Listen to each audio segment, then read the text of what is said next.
Tuesday. Mrs. Lake comes by to visit this morning. She brings my journal so I can write. She doesn't bring a pencil, though. I have to ask the nurse for one. The pencil she gives me is a number 4. I didn't know they even made number 4 pencils. When I try to write with it, I end up tearing a hole in the page. I have to ask a different nurse for something lower on the pencil chain. She gives me a number 1. I don't understand why this hospital doesn't use number 2 pencils like everyone else. I ask Mrs. Lake if she would bring me Pasher the next time she visits. She says no problem. It'll be good to have him again. He can sing me to sleep. It's hard to sleep. My head is full of static, and I think I'm seeing things. I keep waking up in the middle of the night. Last night I thought there was someone staring at me through the hallway window. You know how your vision is kind of blurry when you first wake up, and then you rub your eyes and get the crusty gunk out and you can see better? Except sometimes some of that crusty stuff gets under your eyelids and you rub it in and it hurts real bad and makes your eyes water, and there's nothing you could do but lean over and blink a lot until the stuff comes out with your tears. Even then, your eye keeps stinging because you scratched it and stuff. I forgot where I was going with this. Oh, right. So last night I woke up and rubbed my eyes, and for a moment I'd swear there was a shadow looking in from the hallway. It was gone by the time I blinked out the crust. You know, my dad used to call that crusty stuff Gorn, which he said he named after an alien from a science fiction show he liked to watch. I call it Gorn too, but nobody else knows what Gorn is, so if I talk about it to someone else, I have to switch back to eye boogers or that crusty stuff. The doctor who stitched up my tummy is named Dr. Adams. When I met him, I asked if he was related to Gomez and Morticia, and he laughed and said their names were spelled differently. What he didn't say was no. That makes me suspect that he is. People, especially adults, really like to not answer questions but act like they did. Like when Detective Guthrie came by to check on me and I asked him if I was safe now, and his answer was, "We've charged Anthony Flores with 2 counts of murder." My question wasn't, what happened to the guy who stabbed me? It was, am I safe now? Of course, I kind of understand why they don't answer. They don't want to answer yes or no, because what if you say to an 11-and-a-half-year-old girl, yes, you are safe, and then the hospital explodes, killing her? You look like an asshole, that's what. And if you say, no, you're not safe, she's going to live the rest of her life waiting for bad things to happen. I guess the truth is that I shouldn't have asked Guthrie that question. How would he know if I'm safe or not? P.S. Detective Guthrie says that everyone at work is calling him Detective Gumby, and it's all my fault. Wednesday. Mrs. Lake can't find Pasher. She says she looked all over my bedroom, but he wasn't there. Where could he have gone? It's not like his totem can get up and walk away. He's got to be there. I asked Mrs. Lake if she could run out and get me a number 2 pencil. She looks at me like she's suspicious of something. I'm not used to her giving me untrusting looks. I wonder if all the stuff with me getting arrested has shattered her faith in me. While she's out, I talk to Meredith and we come up with a plan. When Mrs. Lake returns, I ask her if she can take my cat doll Freddie Lapel and let him sleep in my normal bed tonight because he's tired, but please bring him back tomorrow.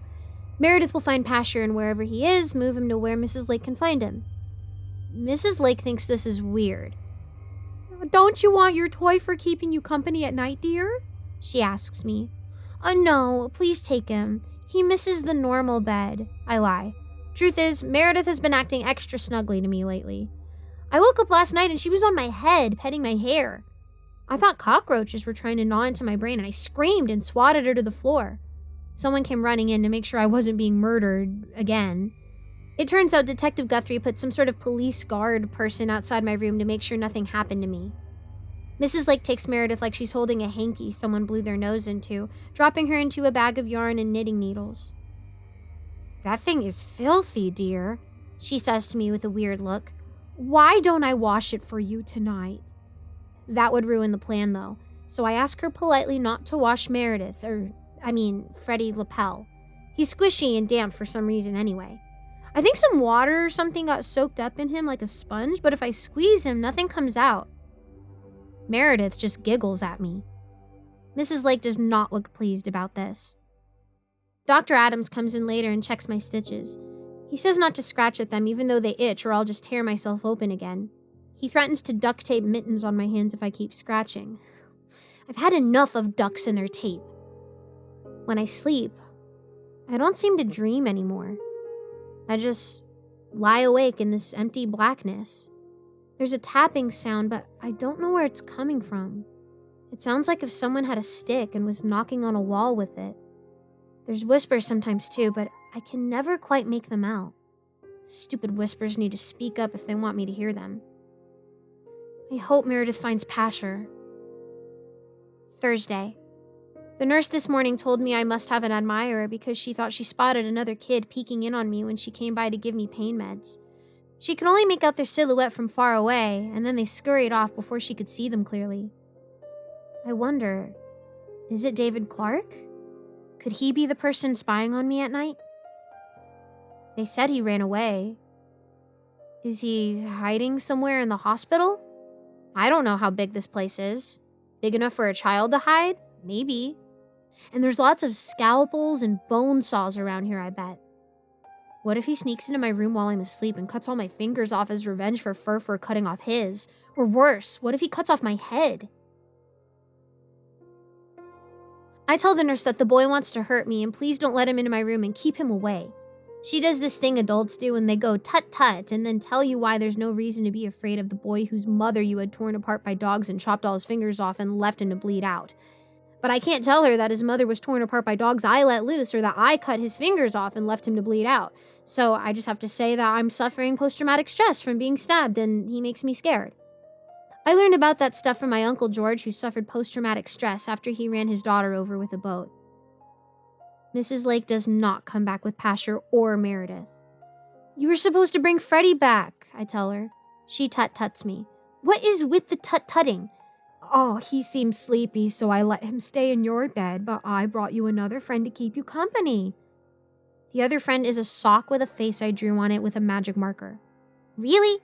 She brought me Sammy? Is this a joke? She's playing a joke on me. She has to be. Sammy the sock? It's not a joke. Mrs. Lake actually looks at me expectantly, like she wants me to put the sock on my hand. I'm not doing it. Sammy hasn't been washed since I last put my foot in him, which means if I stick my hand in, I'm going to get foot germs on my hand, and then I'm going to forget and rub the gorn out of my eyes and get foot germs in my eyes, and I'm pretty sure that's how you get like pink eye or cataracts or something gross. Will you bring him tomorrow? I ask her. Please? Of course, she lies. How do I know she's lying? I just do. Not only that, she's keeping something from me. I can feel it. Why would Mrs. Lake lie to me? Did she throw Pasher away because she was afraid that he was a bad influence on me? What is she hiding? Why can I sense that she is? She flips through my journal. I snatch it away from her. Did she read any of it before she brought it to me on Tuesday? Maybe she did. Maybe she thinks I'm crazy. Maybe that's why she's hiding things from me. Or maybe I'm getting too paranoid. Of course, knowing David Clark is creeping about the hospital would make anybody paranoid. Dr. Adams gives me permission to wheel around a bit in the wheelchair. Mrs. Lake and I go down to the cafeteria where they let you eat gross stuff like green beans that have been boiled to mush and jello that wiggles in your mouth like it's still alive. I just eat a piece of cornbread. I spend like 5 minutes chewing each bite because it seems to suck up all the saliva in my mouth and then I can't swallow it. Mrs. Lake just looks out the window and eats a bowl of strawberries. I wonder if this is the life she expected she'd be living when she decided to become a foster parent. One foster child burns her house down, then blows up in another child's house. That other child gets fostered by her and ends up getting stabbed by a maniac. I hope she doesn't blame herself. Friday. Dr. Adams says I should be able to go home tomorrow as long as I don't scratch my stitches anymore and tear the wound back open. Getting to go home is enough of a reason to not scratch. I just gotta find something else to do with my hands. One of the nurses brings me some stuff to draw with. I decide to make a comic about my adventures. Maybe when I'm older I can publish them or something. I'll call it The Adventures of Lily Maverick, because I'll need a nom de plume so that my enemies can't find me. And nobody gets my name right anyway. I heard Dr. Adams call me Lily Lake to someone in the hall. The other person chuckled and said something about Lex Luthor and Lois Lane. I think they were suggesting I am a character from a Superman comic. I wish. If I was, I would be Wonder Woman. Who I will never be is Lily Lake. Mrs. Lake does not bring Meredith back. Again. Sammy asks her why for me because this makes me mad and I don't want to talk to her. Yes, I put my hand in Sammy. One of the hospital staff offered to wash him for me. Most of the marker face faded, but at least he's not covered in foot germs anymore. talking to Sammy has been keeping me from scratching in more ways than one. Mrs. Lake says that she forgot. So sorry. Sammy and I don't believe her. It doesn't matter because we're going home tomorrow anyway. As long as I don't tear open my wound, and as long as David Clark doesn't kill me in the night. One more day, and I can send Furfur back to hell. Then I can deal with whatever it is Mrs. Lake doesn't want me to know. What if they're going to send me back into the foster system? Oh God. I don't mind the idea, except for the part where I might lose both Meredith and Pasher. Oh, and you'll never believe who came to visit me. Officer Jenny. They bandaged her eye up with an eye patch and she looks kind of like a pirate. When she first walked by, I thought I was seeing a ghost. It wouldn't be the first time I've run into a ghost cop at the hospital. The last one tried to get me to kill Meredith, but nope, she wasn't dead, just lost her eye. I'm glad I misinterpreted what I saw for her future. Seeing things before they happen isn't an exact science. It's really not science at all. Officer Jenny apologizes for some of the things she said to me in her patrol car. She repeats the word some to emphasize that she meant some of what she said. I don't know which part she is sorry for and which part she isn't, but I accept her apology. Honestly, I don't even remember most of what she said anyway. I remember it was kind of mean, that's all. I tell her I'm sorry she lost her eye. She touches her eye patch and goes, "Oh, no, there's just a big gash and some swelling. It's going to be fine." Boy, I totally misread my vision of her with one eye missing. Old me would probably say something like, maybe I should give up my gift after all and go die with my parents. But new me says, no, I will learn to use this gift properly and make sure nothing bad ever happens again. Officer Jenny looks confused at me. I realize I just said all that out loud. I've been having a hard time not saying some of the things I think ever since getting stabbed. I don't know why. I've got to get better about it before I tell everybody in my life everything I think. That would be really detrimental to my social life considering some of the stuff I think about. I'm taking notes on all this, of course. Mentally, since people apparently have no problem with reading my journal. Officer Jenny is alive and not blind. David Clark is creeping around the hospital and maybe planning to murder me. Guthrie is being made fun of by his police co-workers. Meredith and Pasher are missing. Roger is back in the Vale, I think? And Mrs. Lake doesn't seem to trust me anymore and is keeping stuff from me. Furfur's trapped in his egg prison. Tony's in his jail prison. Lisa Welch is trapped in a prison of ignorance, and Hecate is still trapped in her omelet down in hell. And that's all I think. Guthrie stops by later. He came to see Officer Jenny. Why do I know this? I can't get any of the normal angel info, but this unspoken bit of information comes through. Is it because he's trying to be secret about it? Does this ability to know people are hiding things have anything to do with the fact that Raziel is apparently locked in some sort of trap in my mind? Friday, continued. It's late, I know. Everything's dark, but people still pass by outside my room because hospitals never sleep. I hear beeps and shuffling feet constantly. My tummy area itches, but I can't scratch. Must not scratch. Going home tomorrow. But that's not the reason I'm up so late.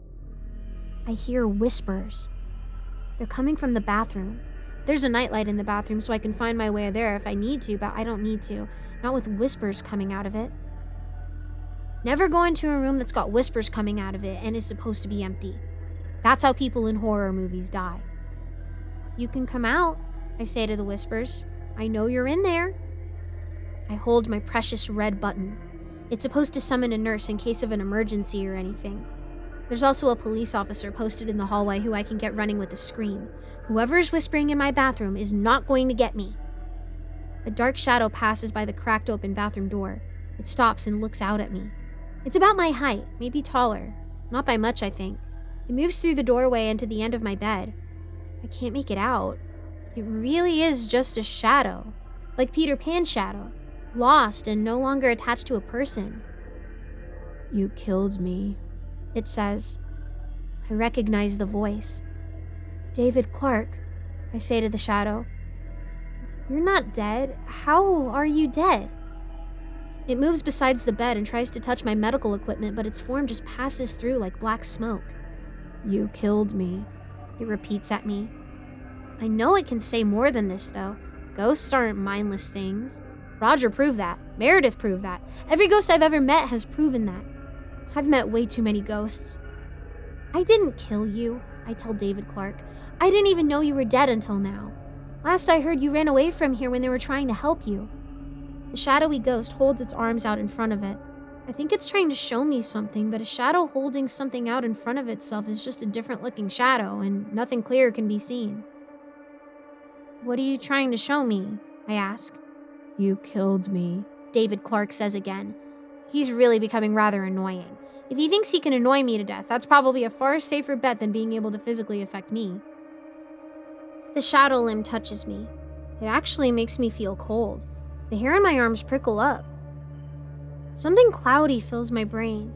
It's not my thoughts, it's pictures. Is he trying to possess me? Oh boy, he's got another thing coming if he thinks he can take over my body. I'm not welcoming him in here. I've had enough of other people in my head. There's already a visitor somewhere in there right now, in fact. I'm seeing things that aren't in my eyeballs. Pictures forming like melting paintings filling my eyes. He's not invading my body. He's trying to show me something in the only way he can now, I guess, since he won't just man up and say what he's thinking. We're in a room. I know this room. I was in it the other day. It's the Donovans' living room. There's me, standing there in the doorway to the kitchen. I look evil and ugly. I mean, I'm no beauty pageant contestant, but he's clearly envisioned me as green-tinted skin and red eyes and for some reason pointy ears and gnarly-looking hair. If I had to describe myself in David Clark's vision using one word, that word would be witch. I look like a witch straight out of The Wizard of Oz. Not the good witch, the bad witch. One of the bad witches. I guess there were two, though we never saw more than the feet of one of them. I look around. There's two red, slippery-looking dogs feasting on David's mom. She looks beautiful, like radiant. This is not the same woman I saw. She looks like the good witch Glinda from The Wizard of Oz. I'm the bad witch. His mom is the good witch. Is this how David Clark saw us? Well, whatever it is, his mom Glenda is being torn apart by two red hounds. Her face looks sad and desperate, like she's still alive and begging him to save her. The walls begin to melt. The people begin to melt. I melt. We're somewhere else, on a sidewalk in my neighborhood. I'm standing there beside me, which I guess is David Clark. I'm seeing things through David Clark's beautiful but disturbing, sad fire blue eyes. I hope he doesn't hear that thought as I think it. I look mean and nasty and ugly still. I'm not green-tinted, at least. I look pale and waxy and gross, like a melting human being. My eyes are still red. I'm smirking, my lips curled up to show pointy teeth like some sort of monster. Beside us both is a blur, like there's a person there but they moved while the photograph was being taken. I think back to that moment on the sidewalk. Jamal. Jamal was with us. This blur must be what David Clark remembers of Jamal. It's almost like he wasn't paying any attention to him. And why would he? He was clearly focused on imagining me as this ugly troll. Something stings in my brain. I reach up to touch my clutch head, but my fingers are missing. Oh my god, I have no fingers! Where did my fingers go? Oh, wait. This is David Clark. He's the one with no fingers. I took his fingers off. No, Furfur did that, not me. I didn't do that. I didn't kill you, I shout. I'm back in the hospital room. The shadow of David Clark moves away from me. It passes through the bed, sending chills up both my legs. It stops by the window, looking out into a hospital courtyard. Everything outside is blue. They have her, he says, down in the morgue in a metal drawer. I wanted to see her one last time, but they chased me away. I hid so I could wait for them to leave and let me see her. I got so tired and cold. And then I thought maybe I'd waited long enough, but I realized I couldn't open the door from the inside. Not without fingers. I banged on the door. I shouted for help until I was too tired to bang on the door and shout. And then I fell asleep. When I woke up, I was out. But I was... this. I was dead. Because of you. But that wasn't me. That was Furfur. Furfur did that to you. I know I've done some bad things and am most likely going to go to hell now, but the things I didn't do include burning up ossifer flowers and chopping the fingers off David Clark. Also, I didn't tear the hole in the veil that Hecate blamed me for. It would be such a relief to be accused of something I actually did for once. You let Furfur do this, he shouts. I wonder if other people can hear him. Probably not. I've had enough of this. I really have. I sit up and get out of bed. The floor is cold on my bare feet. Probably more cold than normal because of David Clark. Listen, I've done a lot of dumb things lately. I summoned my dead friend's ghost and trapped it in a stuffed cat. I summoned a demon to try to bargain with it for my parents. I followed your evil ass home and let your psycho mom knock me out. And then I let that same demon possess me so I could... I should definitely not tell him what I did with Furfur. That would be dumb thing number 512. So I could send it back to hell, but you know what? You were going to kill me. Yeah, I heard that part. You wanted to steal my gift for yourself, so I'm sorry your mom got eaten by dogs and you died from blood loss or something. I can't think of anything more after that. I was going to dramatically jab his ghost in the smoky chest with my finger, but I lost the words I was going to say. That's it. That's all. I'm sorry you and your mom died. The ghost slumps against the wall and then slides into a heap on the floor. I don't know why it doesn't pass through it, but it doesn't. It's like ghosts ignore everything except walls and floors and ceilings. I'll have to ask Pasher why that is. I don't want to be dead, he whispers. He starts sobbing, which is a weird sound because technically he's got no tear maker things in his eyes since he's just a phantom. So his crying sounds really dry and raspy. I want to go back to when everything made sense. I reach out to pat his shadow shoulder. I can't actually do it, of course, so I pretend to pat where it looks like his shoulder is. I really hope I'm not patting him on the head, because that might come across as really degrading.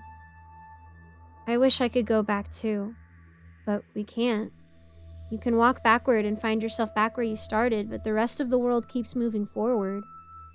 You just end up being left behind. But maybe if you keep going forward long enough, you find your way back around to where things feel right. I'm dead, you bitch! He gets up off the floor and runs out through the door into the hallway. And I mean through the door. Because, of course, ghosts are stopped by walls, but not doors? None of that makes sense. So ends my Friday night. I don't manage to get back to sleep, and spend the next several hours picking at the stitches in my wound, but trying not to tear it open. Saturday. Finally, I get to go home. Or at least, back to the lake's house, since I have no home anymore.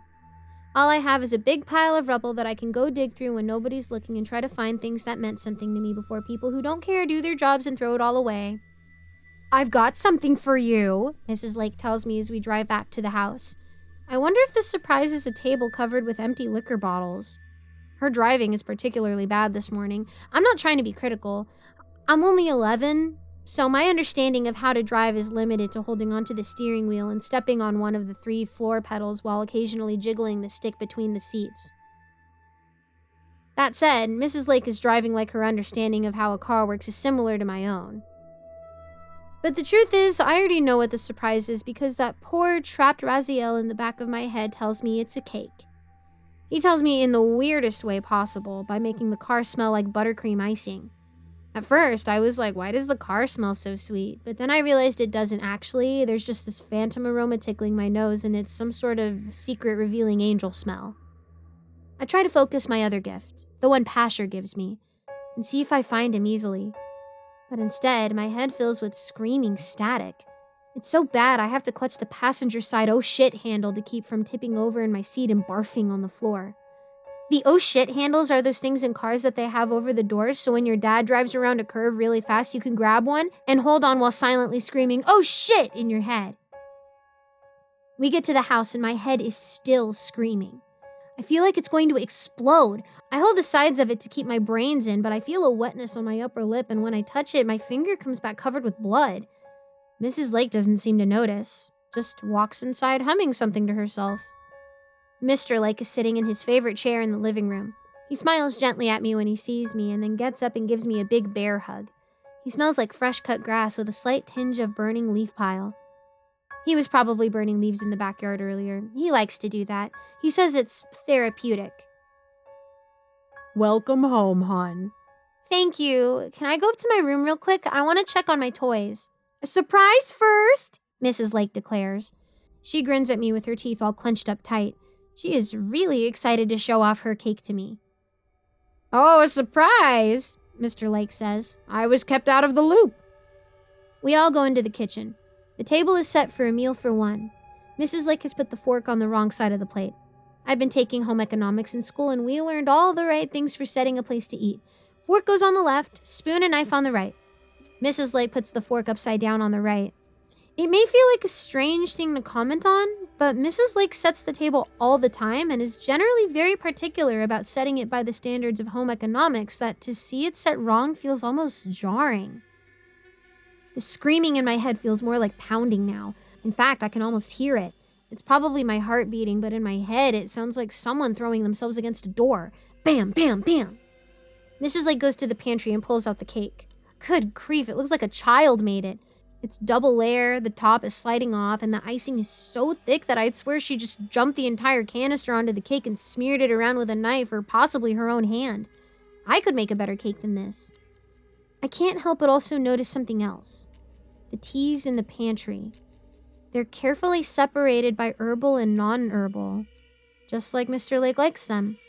A cake, Mr. Lake says with more surprise than I can muster.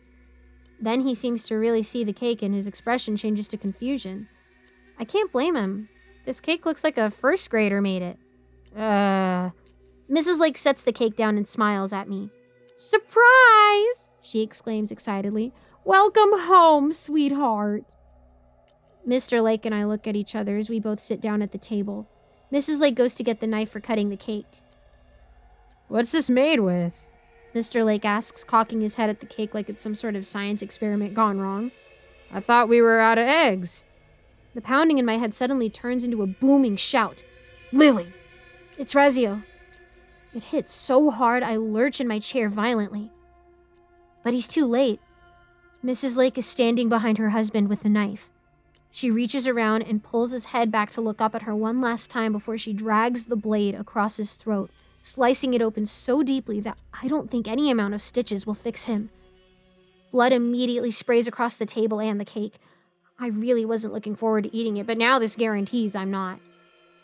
It's just the one spurt, and then Mr. Lake is gurgling and clutching at his wife's hands weakly as she holds his head back and lets the blood drain out of his neck. She's staring at me as she does it. I'm too frozen and shocked to move. You wouldn't believe where I found one, Furfur says to me in Mrs. Lake's voice.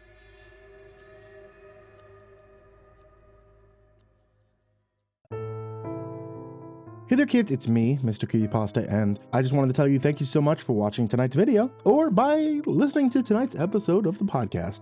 I know I haven't had as many updates as I would like to have on the channel lately, and things just kind of get really hard with shit that's happening in my family. But hey, I wanted to say thank you so much for being around, thank you so much for still supporting me and for coming back to listen to new stories. If you guys want to get updates anytime that I do upload, then please go ahead and hit that subscribe button and ring the bell. Or if you're listening over a podcast, I think it's still a subscribe button or a follow button or whatever happen. Those happen to be. As always, I want to give a very big thank you to everybody out there on patreon.com/MrCreepyPasta. A very, very big thank you to everybody there, and to especially Jordan Humble, Diana Kraus, King Crab, Calcifer420, Veronica Lynn Lopez, Marlon Chavez, Azazel66603, Ethan Leon, Polaris Prospect X, Blake Rattler, Viceroy Scorn, Samara Lynn, Disciple, SullyMan, Brandon Mendoza, BrimstonePandemonium, Caltuna, William Wellington, Scruffy the Janitor, Brenna Crow, LaQueda, Canizales, Smiley the Psychotic, Dante Kinkade, SimbasBloodyMojo, CursepoxPrimarch, M, Jettis Pet, Clonable, Kearns, Mike, himbojerry, CrusaderChocobo, Remember the Sun, Estebean, Hour Minute Second Time, Seclude, Salty Surprise, Red Shadowcat, Turtleman, Mr. Marcus Blitz, Voice of Sand, Ficomel, Melted Lake, Tully Sue, Croconut 509, Stricken, Freddy Krueger, Hades Nephew, Tommy Walters, Acid System, Sky Harbor, Nico Kyle, Tristan Pelton, Ball Arms the Rat, The Ginger Bros, Daniel Polson, and Corey Kinchin. To all of you guys there, everybody who's down in the description, and everybody who can just give $1, I want to say thank you to you guys. And if you would like to join this list in the description, head over to patreon.com/MrCreepy. And if you would like to join this list in the description, sweet dreams.